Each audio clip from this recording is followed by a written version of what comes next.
peuple de Dieu dit gloire. Gloire. Et les rachetés de l'Éternel disent Alléluia. Alléluia. Et ceux-là qui ont lavé leur robe dans le sang de l'agneau disent Hosanna. Hosanna. Hosanna à celui qui était, à celui qui est et qui sera éternellement. Amen. Amen. Alléluia. Amen. Je remercie Papa Gaïma qui a très habilement planté le décor, dont en vérité je n'ai plus qu'à marcher sur le chemin qu'il a déjà tracé, n'est-ce pas? Hein? Alors, je vais d'abord faire un petit clin d'œil à notre pasteur qui n'est pas là et lui dire, maman, vraiment tu nous manques, ok? Qui ne sent pas l'absence de maman immaculée ici? Qui ne sent pas qu'il manque quelqu'un? Sa vitalité, ses réactions quand il y a la parole de Dieu, ses rires. En tout cas, maman, où tu es à Kigali, reçois vraiment nos cœurs qui battent pour toi. Nous aurions souhaité que tu sois là. Par anticipation, ici au Canada, on te souhaite déjà bonne année. Hein? Parce que là où tu es, vous avez déjà traversé, n'est-ce pas? Donc que Dieu te bénisse et que Dieu te ramène très très vite à Montréal. Amen. Amen. Alors, ceci étant dit, on atterrit sur le sujet du jour. 2023, c'est comme une page qui se ferme ce soir. Dans quelques heures, c'est-à-dire dans 45 minutes, on ferme 2023. Amen. Amen. Et pour nous, ici à Eastwind Canada, c'est vraiment l'occasion de dire le Seigneur a fait des grandes choses. Amen. Qui ne voit pas les grandes choses de Dieu? Où est-ce qu'on se trouve là maintenant? Est-ce que ça ne mérite pas qu'on se lève et qu'on donne un round of applause? Alléluia. Le Seigneur a fait des grandes choses pour Eastwind Canada. Depuis qu'on a commencé, on a été d'un lieu à l'autre et on sentait toujours que ces lieux ne nous appartenaient pas. On était en location, soit d'une manière ou d'une autre, mais on sentait toujours qu'il manquait quelque chose. Et on priait, Seigneur, donne-nous notre maison à nous, la maison qui sera appelée par ton nom. Alléluia. Et très récemment, toujours dans les accomplissements de 2023 à 2023, le Seigneur nous a donné un nom. Parce qu'on s'appelait Eastwind Canada, mais il a dit non, c'est pas bon. Pour le Québec, vous allez vous appeler Église chrétienne Eastwind. Alléluia. Et le fait qu'il nous donne un nom était comme annonciateur des choses à venir. Tout de suite après avoir donné un nom, il nous a donné un lieu d'adoration. Est-ce qu'on peut bénir le nom du Seigneur? Amen. On se sent à la maison ici, on vient quand on veut, on peut prendre un goûter, on n'a pas quelqu'un qui nous dit « Ah, le temps est passé ». Franchement, est-ce que vous voyez cette paix? C'est pour ça que quand il parle du repos, moi je vois ce repos-là. Je vois le repos. Gloire à Dieu, gloire à Dieu. Je rends grâce pour ça. Je dis c'est le plus grand accomplissement en ce qui concerne Eastwind. Amen. Alors nous sommes établis maintenant dans la maison de Dieu. La parole de Dieu est prêchée. On est en direct tous les dimanches. Et vraiment, c'est aussi pour la gloire de Dieu. Donc ça, c'est quelque chose que Dieu a fait pour nous. Alléluia. Et ça mérite qu'on l'acclame. C'est la visibilité. Alléluia. Une église a besoin de visibilité. Soit les gens sont présents dans la salle, ce qui est encore mieux. Mais on ne sait pas les gens qu'on touche en virtuel. Qu'on le veuille ou pas. Quel est le but? C'est de récolter des âmes pour le Seigneur. Et si ces âmes-là sont en ligne et qu'elles reçoivent le Seigneur, c'est déjà pour la gloire de Dieu. Alléluia. Et ça mérite déjà d'être célébré, d'être compté comme, comment dire, une victoire. Alléluia. Donc nous avons expérimenté cette restauration. Dieu nous a donné des témoignages énormes par rapport aux prières qu'on a menées tout au long de l'année. On a vu des témoignages, on a vu des choses se passer, même des témoignages privés qu'on ne peut pas donner ici, mais nous pouvons simplement dire que nous avons vu la main de Dieu en 2023. Alléluia. Et nous voulons acclamer le Seigneur pour cela et lui donner l'adoration. Alléluia. Donc tout cela témoigne de quoi? La fidélité, la bonté de Dieu. Le Dieu qui garde l'alliance à toujours. The covenant keeping God. Alléluia. Gloire à Dieu. Donc je prophétise sur le ciel ouvert. Parce que c'est une saison vraiment où tu as l'impression que le ciel est ouvert et est prêt à faire tomber la rosée. Je ne sais pas qui a besoin de recevoir une rosée aujourd'hui. Alléluia. Qui a besoin de ce repos dont parlait Papa Gaïma? Qui a besoin d'être restauré? Qui a une prière qui n'a pas trouvé encore son accomplissement? Le ciel est ouvert. Le même Dieu qui a répondu aux prières de Eastwind, il est là au milieu de nous. Alléluia. On a dit les mains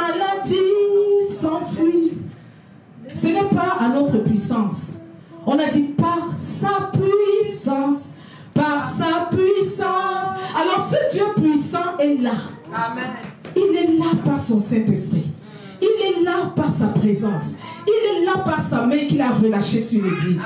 Et très souvent quand nous transitons comme ça, ce sont des moments de gloire de Dieu. Alléluia.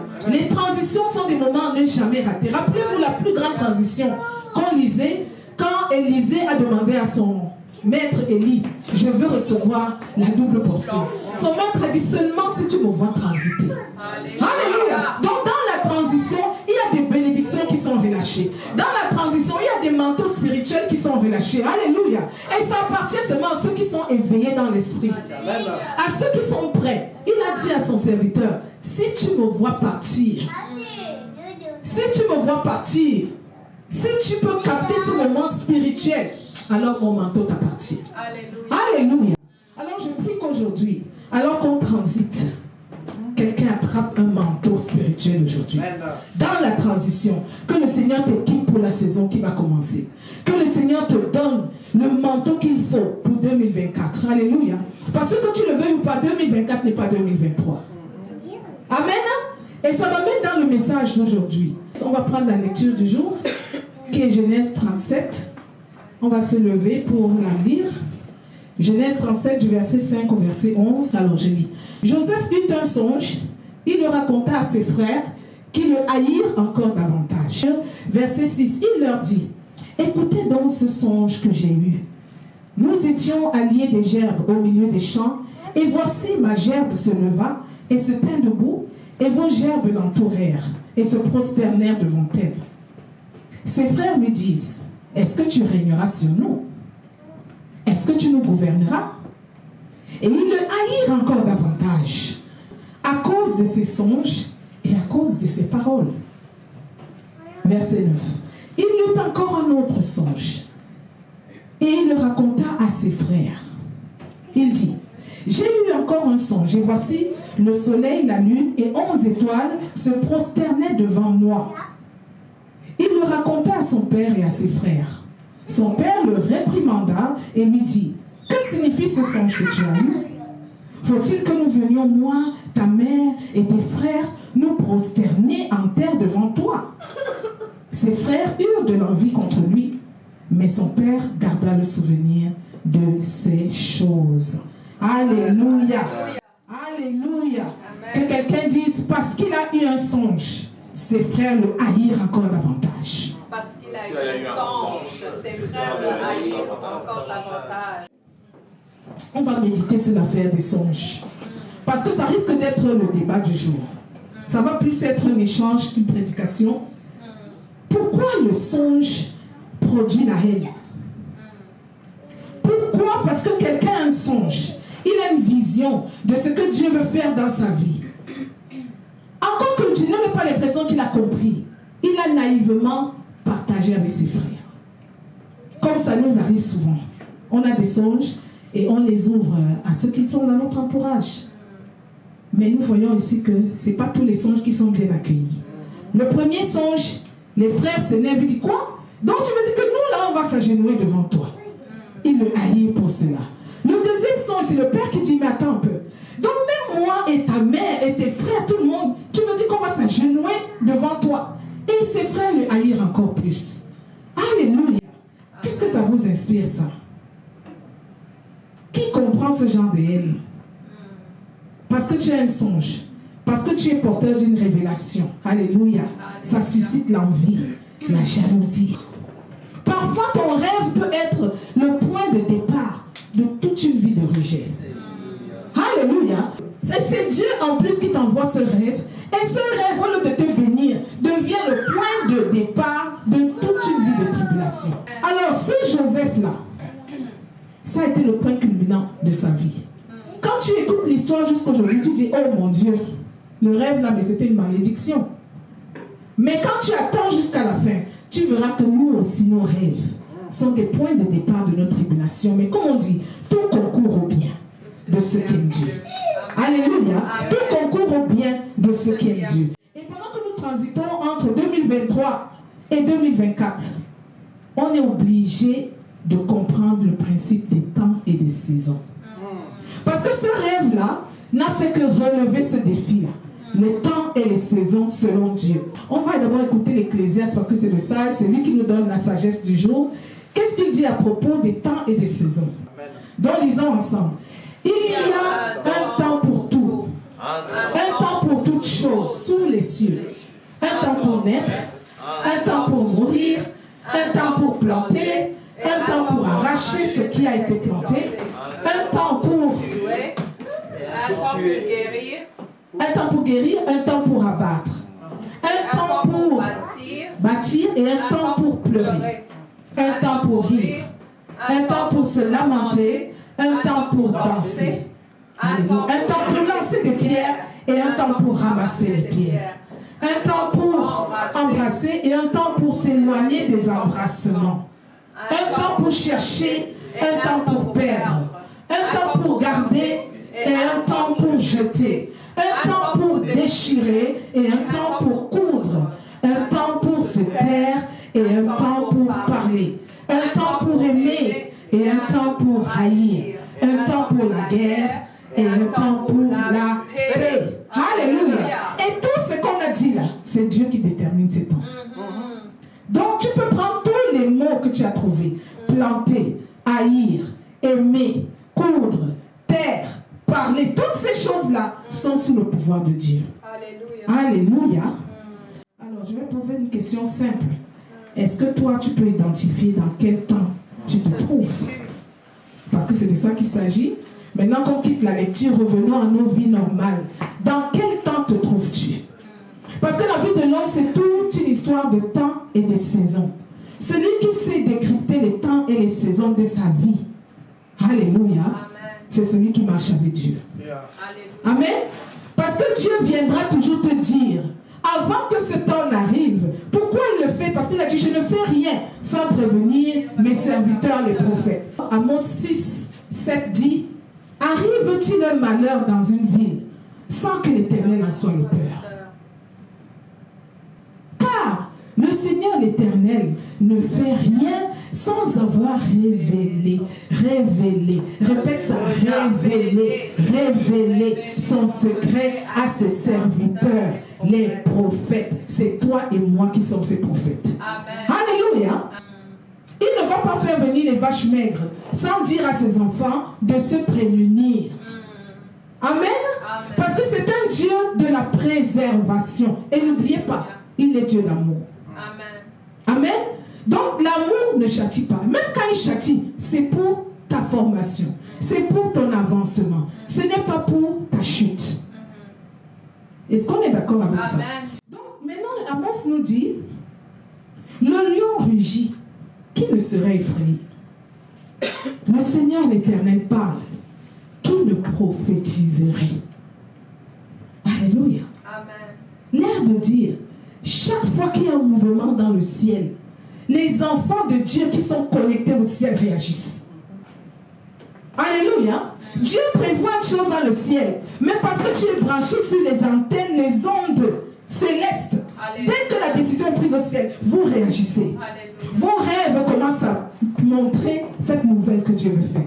Vos songes commencent à vous guider vers cela. Alléluia. Vos révélations commencent à aller dans ce sens. Les prophètes commencent à parler dans ce sens. Pourquoi? Parce que c'est comme ça que le ciel fonctionne avec la terre. Amen. La seule voie de communication entre Dieu et les hommes, c'est les rêves ou les prophéties. Amen. Amen. Donc faites attention à vos rêves. Vos rêves, nos rêves ne sont que des signaux. C'est comme si on fait un signal pour dire, ah, attention, attention, ça arrive, veille, prie, lève-toi, ne dors pas, ça arrive. Amen. Amen. Donc qu'est-ce qui se passe? Le Seigneur voit que son doux fils Joseph, fils bien élevé, fils à papa, dorloté de son père, au point qu'on lui a fait une tunique spéciale. Imagine, vous êtes combien d'enfants, 10 ou 15 à la maison, mais papa a pris soin de confectionner un costume magnifique pour un seul de vous. Qui ne sera pas jaloux? Dites-moi, parlons honnêtement. Qui n'a pas la jalousie? Quand papa rentre avec les croquettes, les bonnes choses dans ses mains, il appelle seulement Joseph, viens mon fils, viens t'asseoir. sont à côté de moi. Et c'est lui qui tient le sac de papa. C'est lui qui connaît tous les secrets. C'est lui que chaque frère regarde. L'affaire entre papa et Joseph là. Nous, on est invisibles. On ne nous voit pas dans cette maison.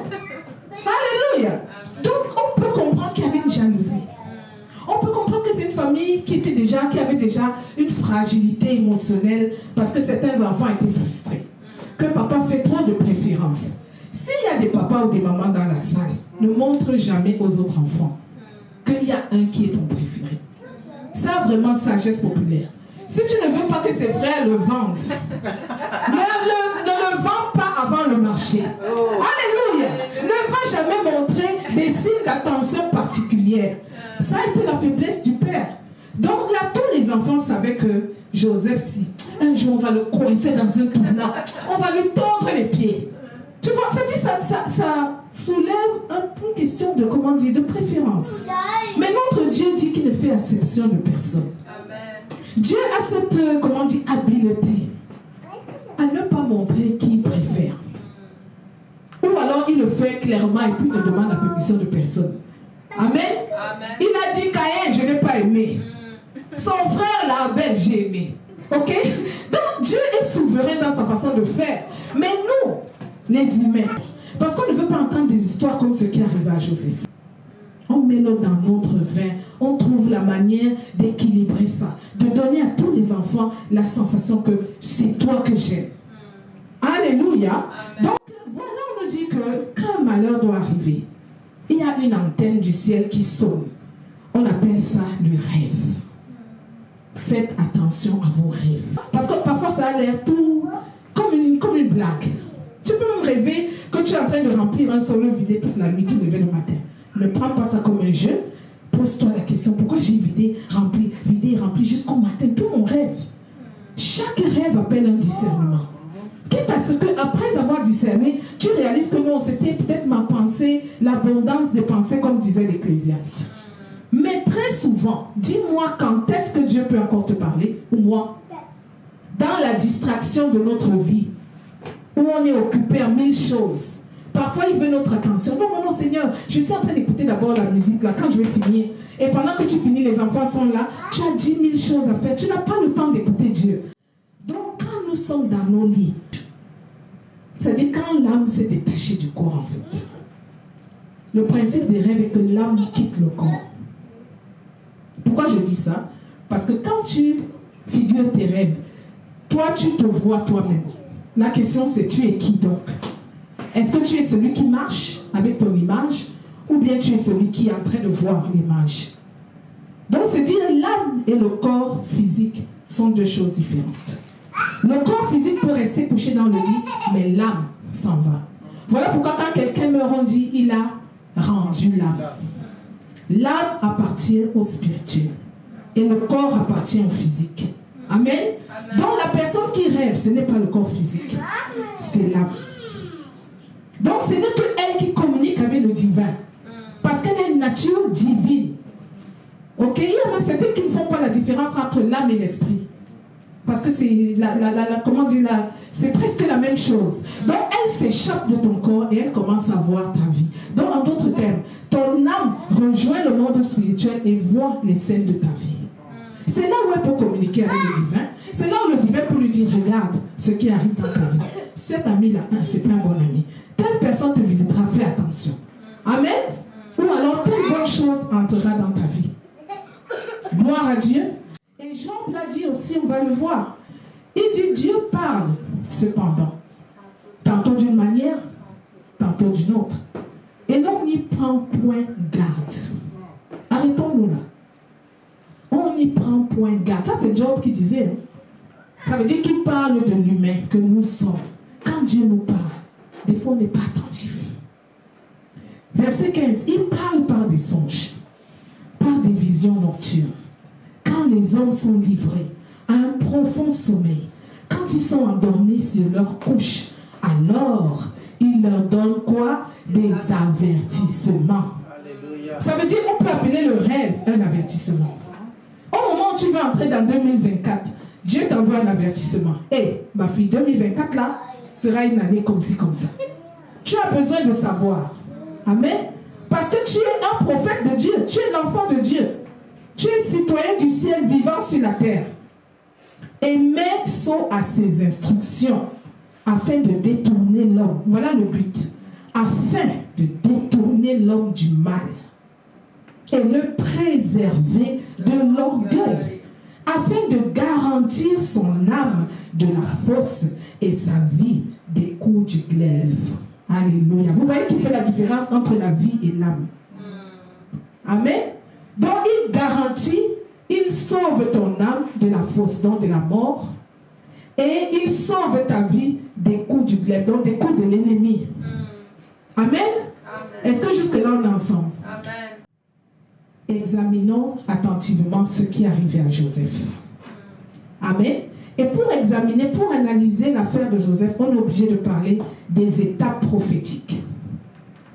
Les saisons prophétiques. Puisque je dis que la vie de l'homme est une affaire de saisons, de circonstances et de saisons. Dans quelle saison prophétique s'est trouvé Joseph? On a dit les rêves ou les songes sont donc des signaux, des indications de la saison dans laquelle tu vas entrer. Si tu vas entrer dans une saison de vache grasse, il va te montrer une vache grasse. Ou bien il va te montrer un champ plein où tu vois de l'abondance. Tout ce que tu vas voir comme image sont des images de l'abondance qui vont te faire dire wow, ce qui est devant moi c'est bon. Alléluia. Et quand tu entres dans une période difficile, ou alors quand tu t'aventures vers une période difficile, tu vas commencer à rêver des accidents, des morts, des choses qui te tirent la sonnette d'alarme. Fais attention, l'esprit des morts se trouve quelque part. Commence à prier contre ça. Donc en fait, c'est une boussole pour le chrétien de savoir orienter ses prières. Parce que tu vois la saison venir, tu sais comment prier, tu sais comment contrecarrer, tu sais comment disposer ton esprit. Alléluia. Amen.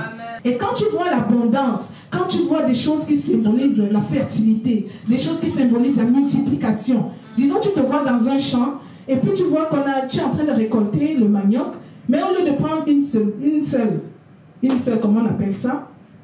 Un seul manioc, tu vois que dès que tu as déraciné, tu as une abondance. Il y a peut-être 10 maniocs sur une seule tige. C'est une image de l'abondance. Alléluia. Amen. Alors, est-ce que ça c'est bien expliqué maintenant? Maintenant, Joseph passe par la période de révélation prophétique.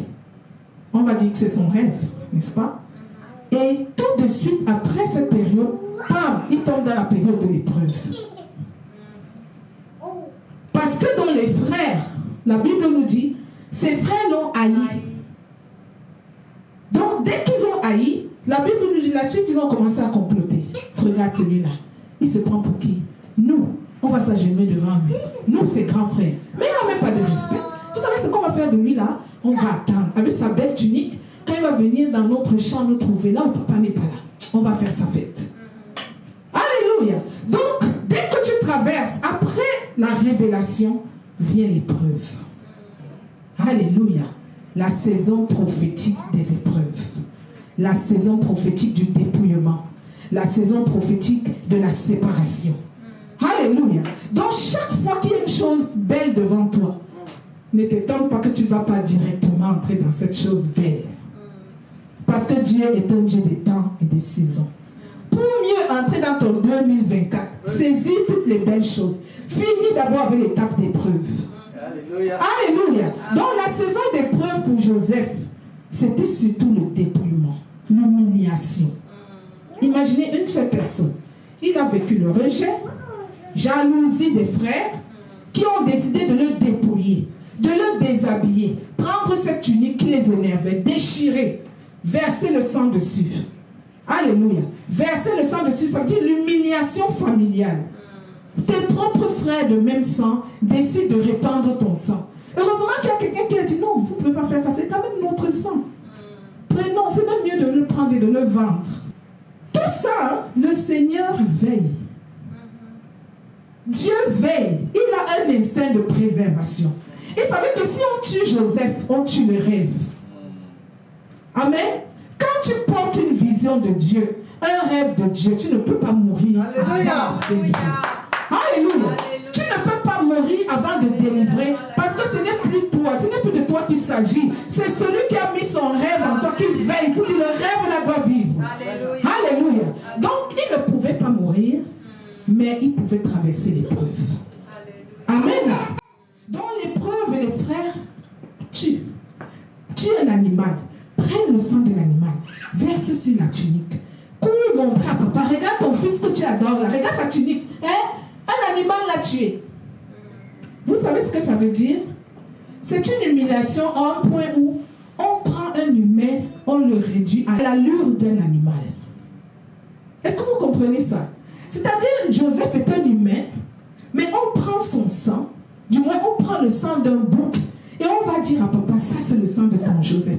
Donc on réduit Joseph à l'image d'un bouc. Alléluia. En plus de ça, comme si ce n'était pas assez, il passe dans l'étape de l'esclavage. Puisqu'il y a un frère qui a dit non, ne le tuez pas, sauvez sa vie. Vendez-le si c'est possible. On prend le Joseph, on le vend. Ses frères le vendent au Madianite qui passait par là. Le Madianite arrive en Égypte, il vend Joseph à Potiphar. Potiphar qui est un ouvrier de Pharaon, un officier de Pharaon. Imaginez. Seulement parce que tu as eu un rêve. Donc maintenant, je pose la question ici. La vision que Dieu t'a donnée, est-ce que tu sais que cette vision-là, on peut te tuer pour cette vision? Alléluia. Juste parce qu'il a une destinée grande pour toi, l'ennemi ne dort pas. Donc quand tu vis des guerres, des rejets, des humiliations, des fausses accusations, ne t'inquiète pas. Figure-toi, prends seulement le temps de penser à ça. Tu te dis, après tout Seigneur, je comprends tes voix. Je suis dans ma saison prophétique de l'épreuve.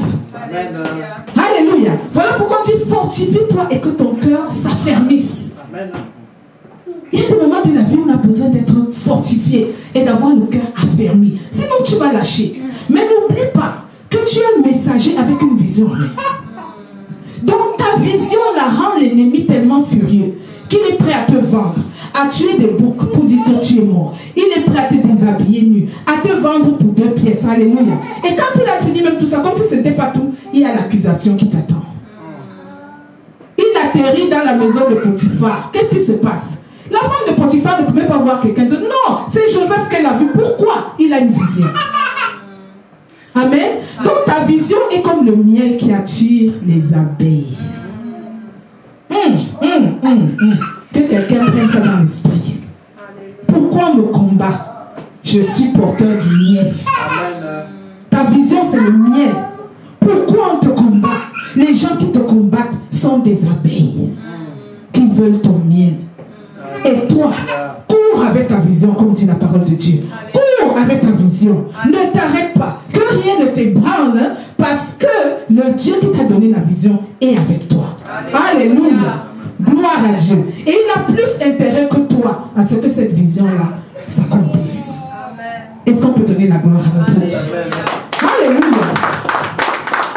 Après ça, après l'accusation sans cause, puisque c'est ce qui lui arrive, le pauvre Joseph, une femme sort de nulle part déclarer qu'il m'a harcelé. Oui. Imagine, en plus c'est la femme de ton boss. Franchement, comment on dit, ça ne pouvait pas être pire que ça. Ok?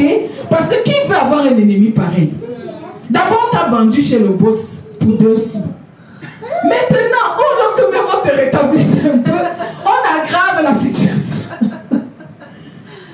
Et de là, le pauvre Joseph se trouve où? En prison. Maintenant, regardons le schéma. Humilié, vendu, comment dire, caricaturé comme un animal, humilié parmi les humains, vendu, accusé sans cause, maintenant emprisonné. Qui pouvait croire que Dieu est derrière tout ça? Quand les choses t'arrivent dans la vie, n'est-ce pas que tu dis l'ennemi?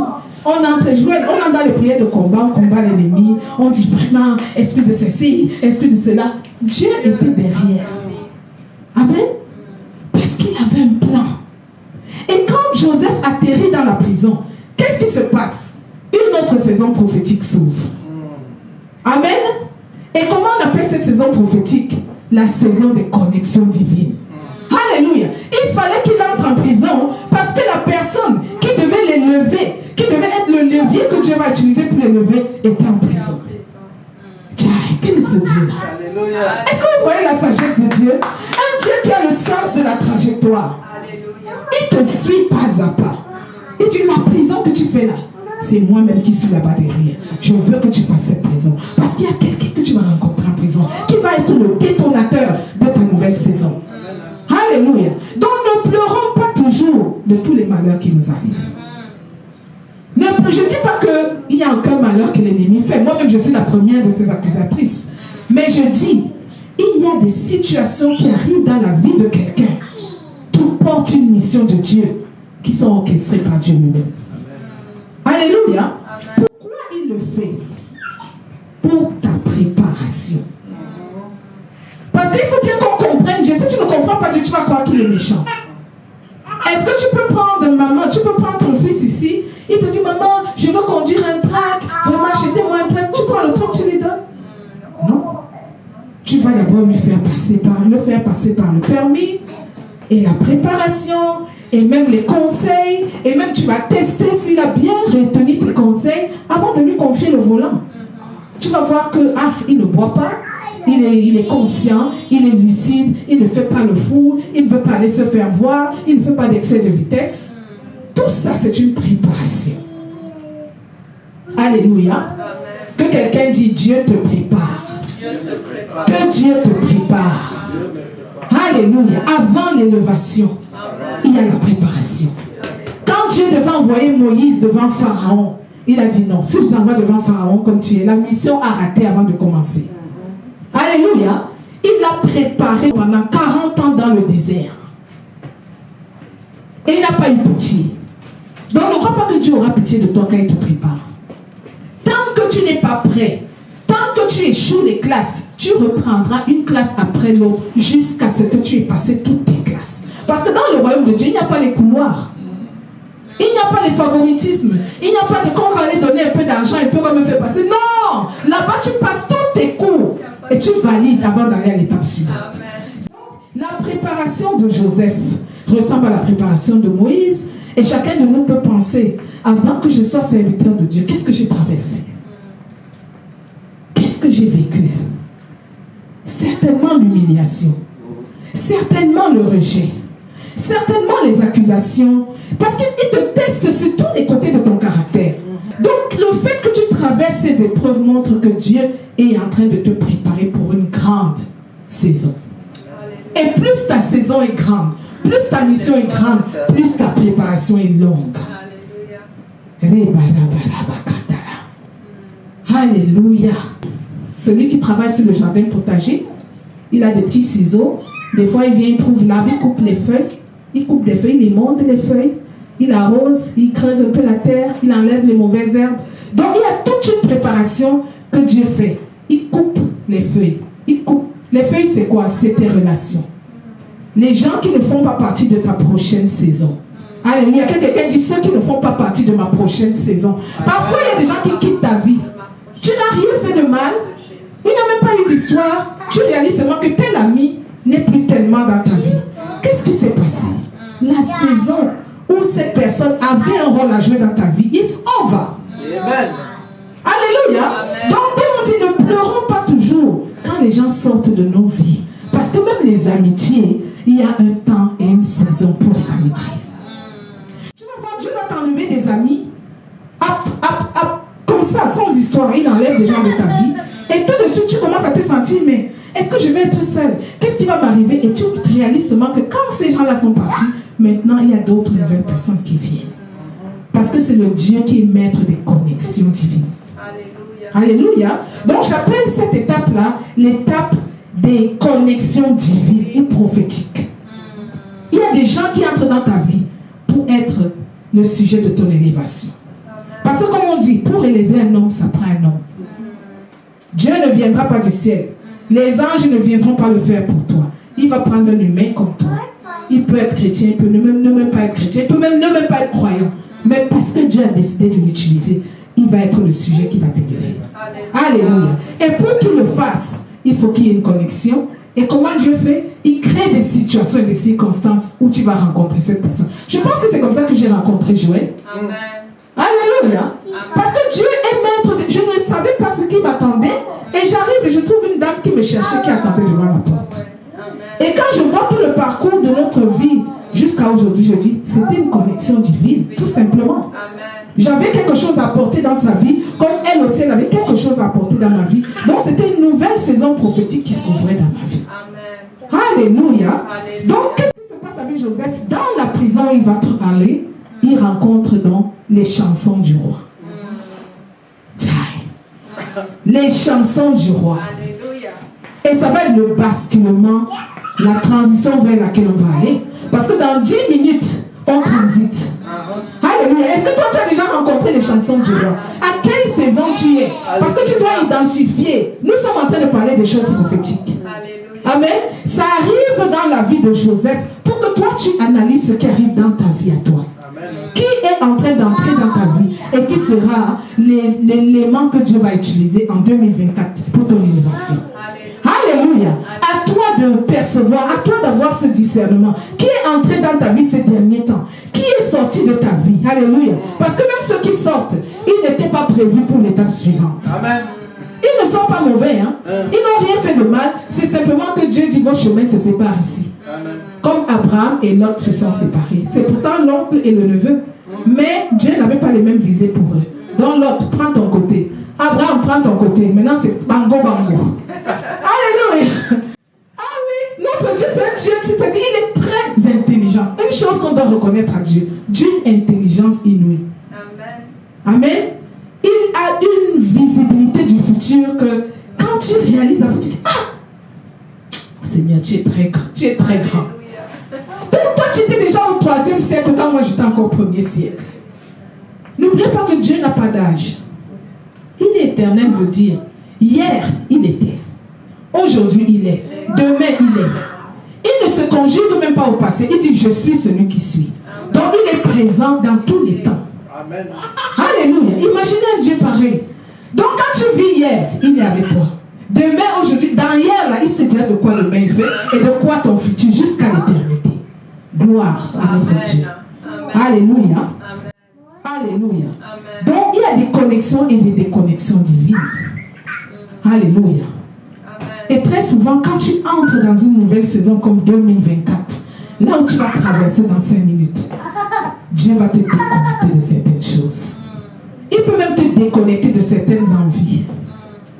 Des choses qui allaient t'empêcher de t'épanouir spirituellement dans ton 2024. Il va commencer à te donner le dégoût. Alléluia. Il va commencer à te donner la lassitude. Quand tu penses à ces choses, tu as la paresse. Tu n'as envie de rien faire. L'élan que tu avais avant se perd parce qu'il est en train de déconnecter. Tu es en train de vivre une transition. Alléluia. C'est comme on dit, quand le serpent vit sa transition, il mute, il change de peau. Nous aussi, il y a quelque chose qu'on laisse. Il y a quelque chose qu'on laisse derrière pour entrer dans une nouvelle saison. Amen. Alléluia. Est-ce que tu es prêt à entrer dans ta saison de 2024? Est-ce que tu es prêt? Parce qu'on a une vision que nous a donnée l'apôtre de ce ministère. Le Seigneur lui a dit, 2024, c'est l'année de ta divine accélération. Amen. Alléluia. Et tu ne vas pas quitter ce lieu sans attraper cette grâce. Alléluia. Parce qu'en 2024, les choses vont s'accélérer. Alléluia. Les choses que tu as fait avec lenteur, the spirit of slow motion. Qui comprend ça, de slow motion? C'est quand les choses sont lentes. C'est comme un film au ralenti. Là où ta vie était au ralenti, je déclare et je prophétise que l'esprit de divine accélération touche ta vie et accélère tes mouvements, accélère tes bénédictions, accélère les bienfaits de Dieu, accélère même ton intelligence, accélère ta façon de réagir, accélère ta perception et ton discernement pour que tu entres dans cette grâce divine de 2024. Alléluia. 2024, c'est une année de divine acceleration. Amen. Ça veut dire que tu dois t'élever et commencer à dire à tout ce qui a pris du délai. Parce que souvent ça vient de nous. The spirit of procrastination. Tu dois faire quelque chose aujourd'hui, tu reportes à demain. Et demain, tu reportes à après-demain. Une année est passée, tu n'as pas fait cette chose. C'est un esprit de délai, de retardement. C'est une pierre que tu dois abattre. Alléluia. C'est une forteresse qui ne doit absolument pas te poursuivre en 2024. Amen. Alléluia. On y va. Alors, on me signale. Alors, 1, au numéro bonne année. 1, 2, et 3, et 4, et 5. Bonne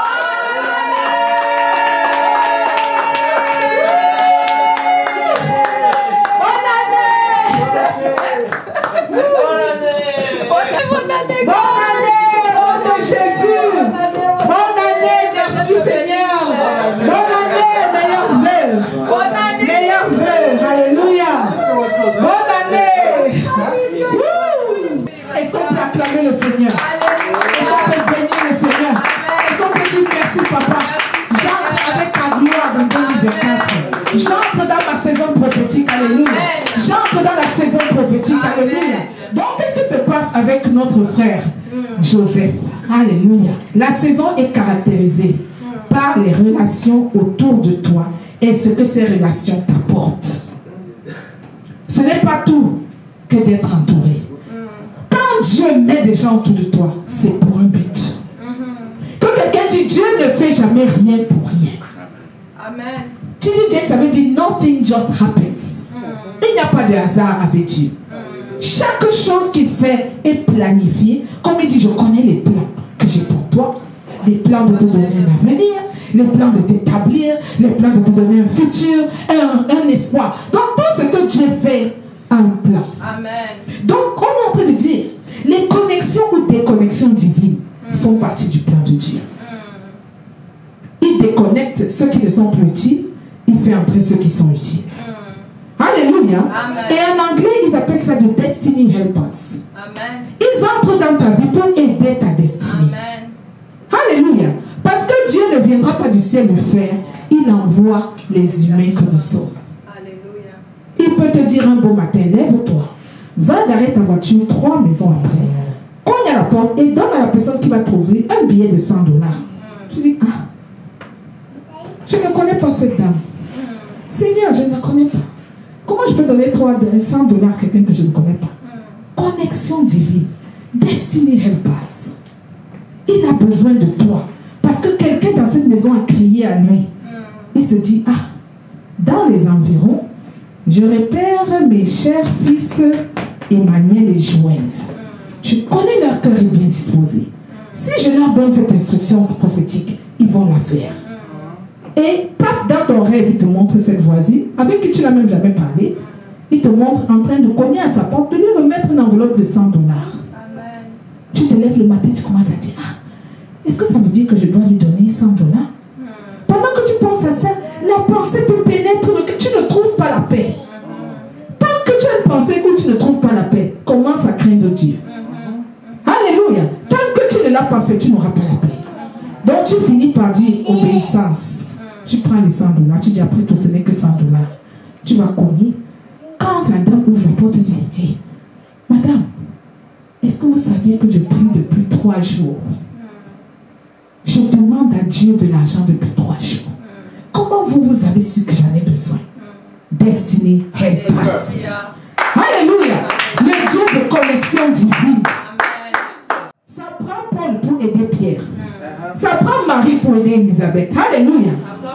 Ça prend Maman Laure pour aider Joël. Et ça prend Joël pour aider Jean-Marie. C'est de ça qu'il s'agit. Dieu va toujours utiliser un humain pour bénir un humain. Amen. Voilà pourquoi nous devons disposer nos cœurs à être pris les pierres, à être ces pierres que Dieu utilise. Amen. À être ces charbons ardents qui sont toujours zélés pour son œuvre. Alléluia. Il dit, ne vous lassez pas de faire du bien. Ne vous lassez pas d'exercer l'hospitalité. Parce qu'en le faisant, certains de vous ont accueilli des anges. Alléluia. Alléluia. Donc tu ne sais jamais quelle est la portée de ton action. Mais quand tu marches dans l'obéissance et dans la présence de Dieu, ton action n'est jamais inutile. Alléluia. Chaque fois que tu sèmes, tu récolteras. Alléluia. Et n'oubliez pas que nous sommes dans la saison de toutes les moissons. Alléluia. Donc il y a des moissons de ce genre dans la déconnexion ou la connexion divine.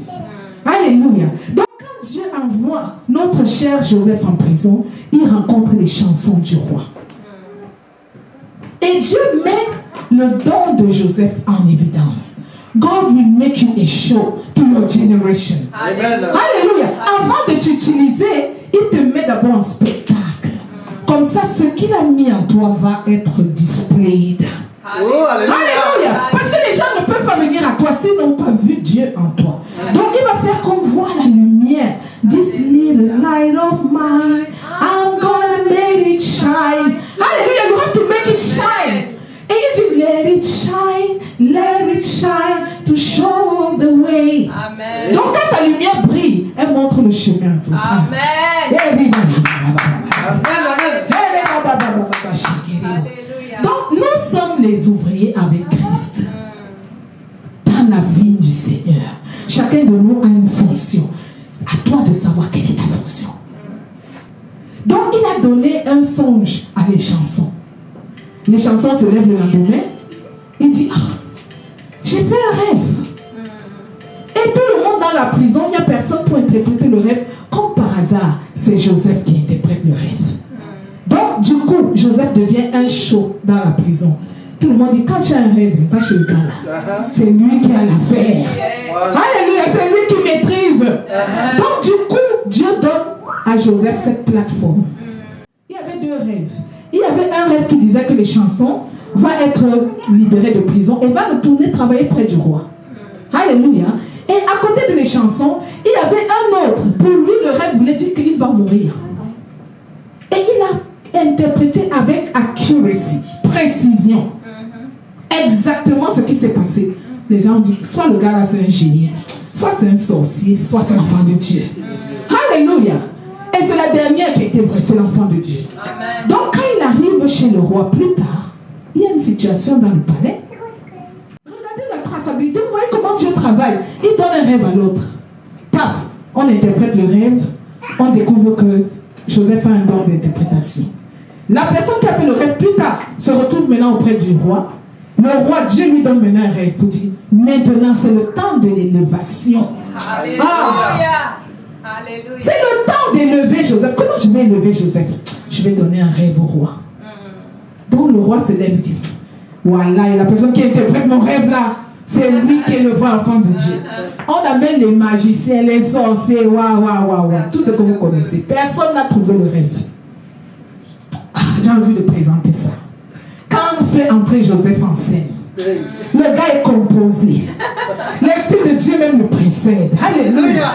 L'onction de Dieu parle pour nous. Hey, quand Dieu t'introduit quelque part, tu n'as pas à te faire présenter. Non. Dieu te présente. Amen. Donc il présente Joseph au roi.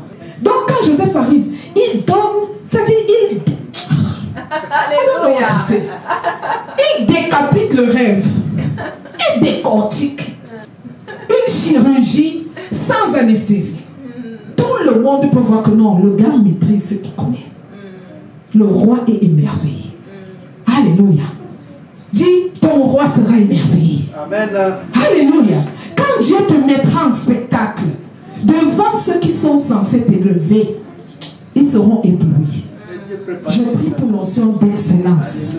Réclame cette onction au nom de Jésus. Parce que quand la parole de Dieu vient, elle vient chargée de quelque chose. Au moment où on parle d'un Joseph rempli d'esprit d'excellence, tap into that anointing, get it. Prends cet esprit d'excellence. Parce que quand Dieu te mettra devant les grands de ce monde, tu dois être Joseph. Pour que Joseph passe au-delà de tous ces gens, si ce n'est pas la faveur de Dieu, c'est quoi? Alléluia. Que la faveur de Dieu repose sur ta vie au nom de Jésus.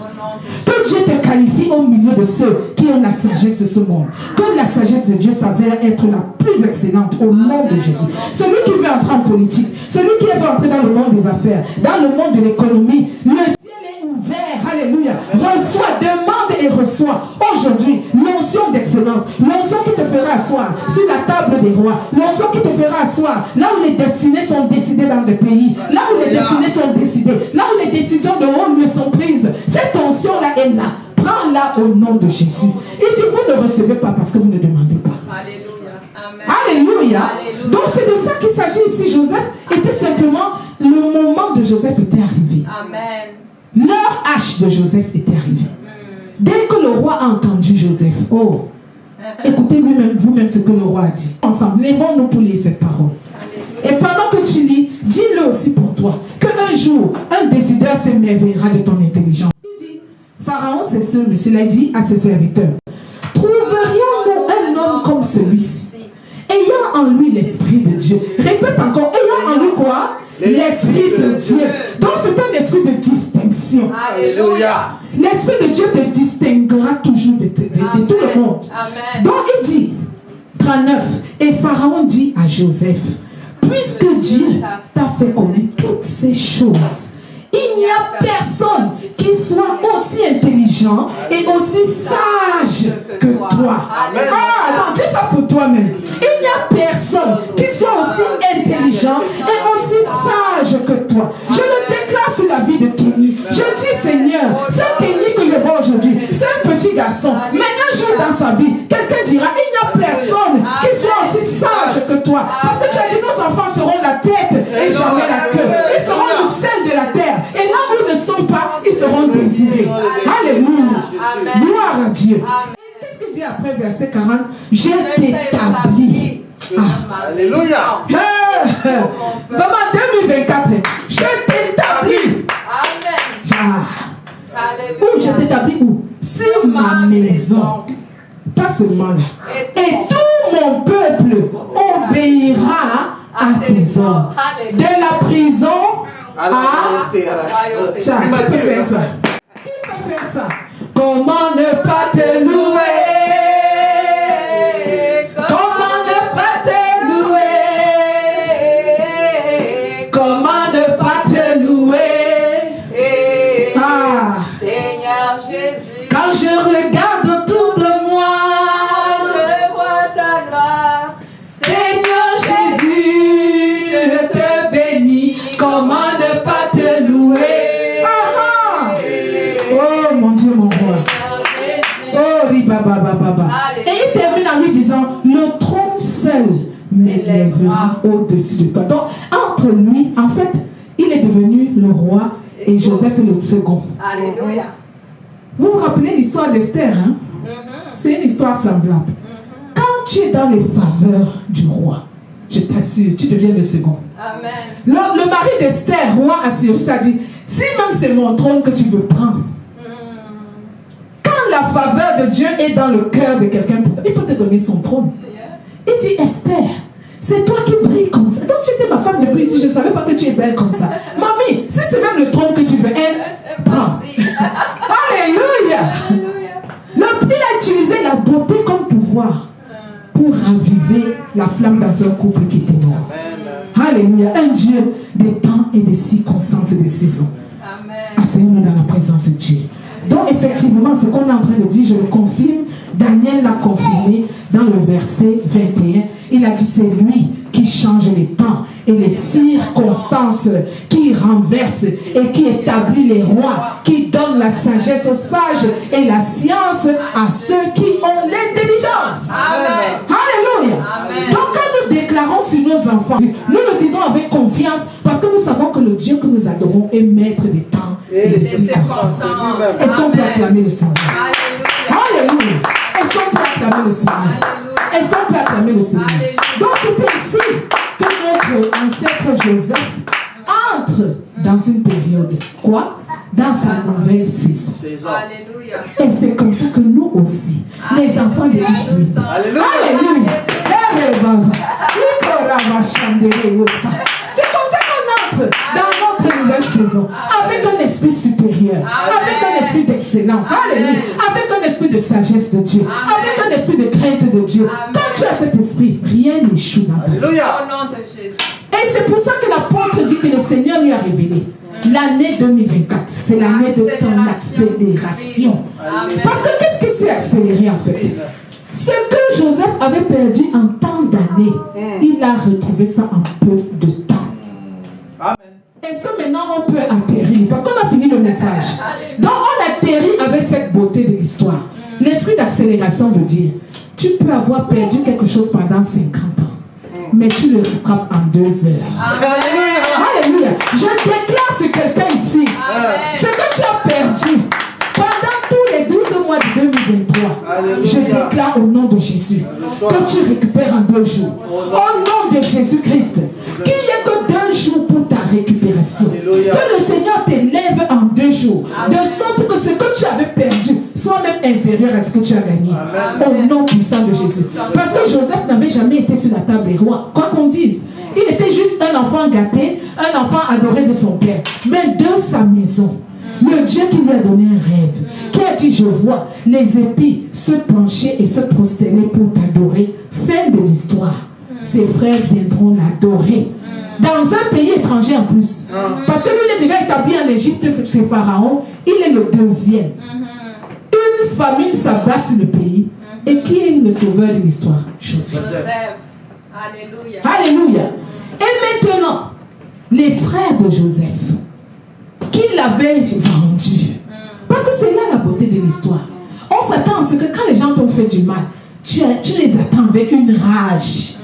Tu dis, le jour où je vais les voir, je vais les écraser comme le piment, on écrase le piment sur la pierre. Mais qu'est-ce qui s'est passé le jour où Joseph a vu ses frères? Oh my God. Oh, quand je vois ce genre de cœur, je dis, il est beau d'être les enfants de Dieu. Il nous a transformés. Il nous a donné sa vie. On va se lever avec ces mots-là pour conclure ce message. Joseph devient un homme doux. Joseph devient celui qui pardonne à ses frères. Il leur dit, non, écoutez, j'ai compris, moi votre frère, j'ai compris que tout ce qui nous est arrivé, c'était la volonté de Dieu. C'était pour m'amener ici. C'était pour que quand il y aura cette famine, moi votre frère, je sois votre pourvoyeur. Alléluia. Quand est-ce que toi tu t'es vu dans une position où Dieu t'a envoyé devant pour que tu deviennes le bouclier qui protège toute ta famille? Quand est-ce que tu t'es trouvé dans une situation où Dieu t'a fait accepter le salut le premier? Parce que tu devenais celui qui dispense le salut aux autres. Alléluia. Alors le Dieu qui est maître des temps et des circonstances. Maintenant que tu vois que ce Dieu est infiniment grand, infiniment puissant, infiniment en avance sur notre intelligence, il voit la fin avant le début de l'histoire. Il avait déjà imaginé la fin. Voilà pourquoi il a créé le début. Alléluia. C'est comme un film que tu vois dans le sens inverse. On te montre d'abord la fin et puis maintenant on te déroule toute la trame. Quel Dieu merveilleux. Est-ce qu'on peut juste élever les mains et l'adorer avec notre propre...